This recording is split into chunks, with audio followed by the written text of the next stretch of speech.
Over the past few decades, recommendations or advice to the general public about what we should be eating and what we should avoid eating have changed, and then they've changed again as scientists learn more about what's in the food we eat and how those components affect our health.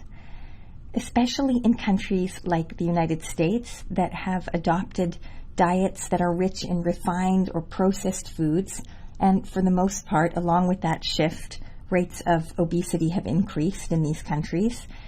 Well, government bodies like the USDA or the U.S. Department of Agriculture have tried to address these public health problems by making dietary recommendations easy to understand and widely available to the public. So in 1992, and without giving away my age, this is the one that I remember learning about in my first university courses on nutrition. But in 1992, the USDA released the original food pyramid. It was a simple way of showing people approximately how much of each of the major food groups they should be eating relative to the other food groups.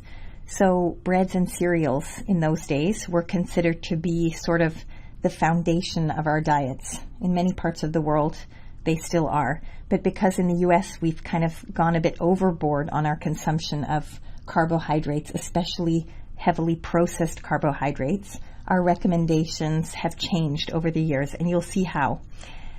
But basically, this was considered the foundation, and that's why this constituted the biggest part of the pyramid in 1992.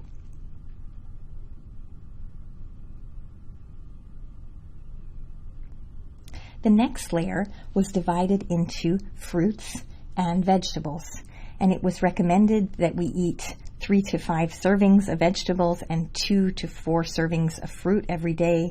The problem was, and the problem still is, that the average American person didn't actually know, and is still unclear today, on exactly what constitutes a serving. So on this side we had our fruits, and here were our veggies, and we had 3 to 5 veggie servings and 2 to 4 fruit servings. Then above that we saw in decreasing quantities, on one side, protein foods like meats and legumes and eggs, beans and alternate sources of proteins. And then on the other side of that, we saw dairy products.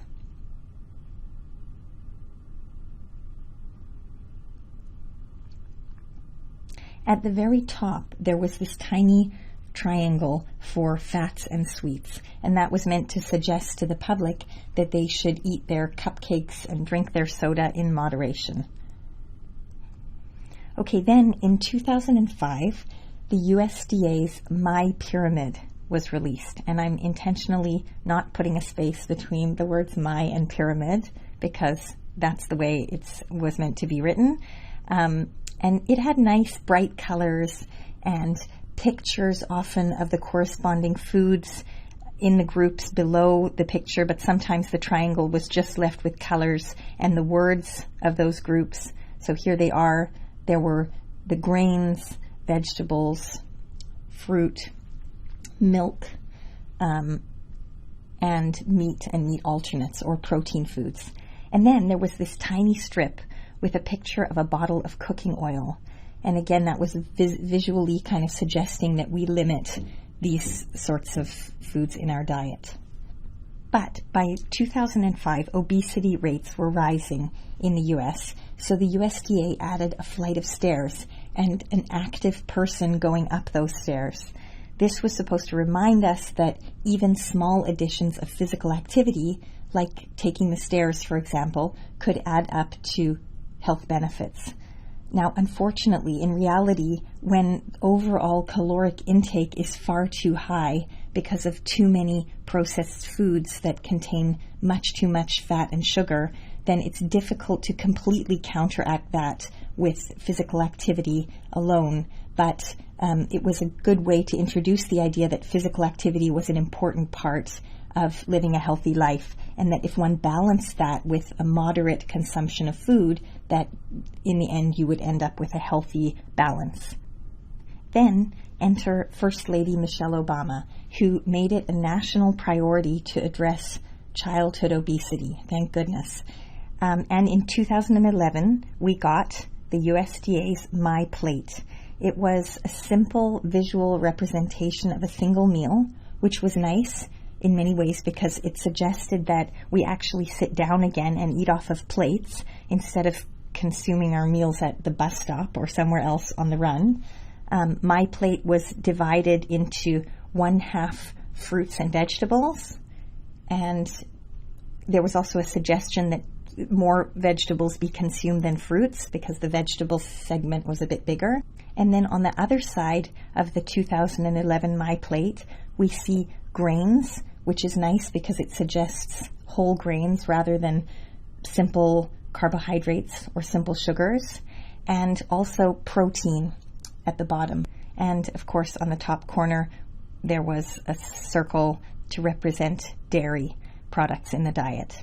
Now, the reason that this representation has been praised is that, firstly, it's more accepting of diverse food cultures and cuisines instead of drawing a ham or a loaf of bread, which might suggest that these are the foods you should be eating to fulfill your daily protein and grain allocation.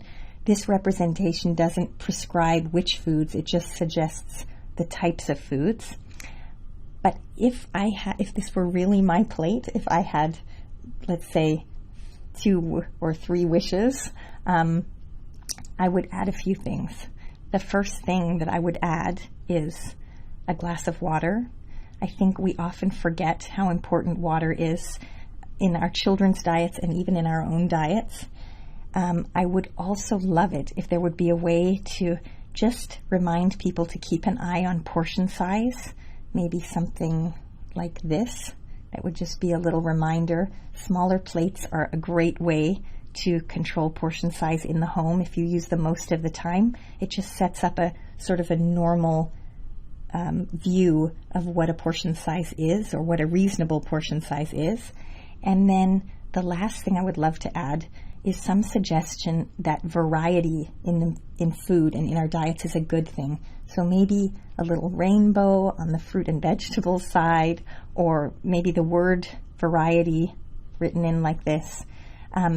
Variety is so important because it helps us to avoid any potential toxins in the food that we eat, because we're not consuming a lot of a single type of food. And also it maximizes the spectrum of micronutrients or vitamins and minerals that we're getting in our foods because we're eating a lot of different types of fruits and vegetables.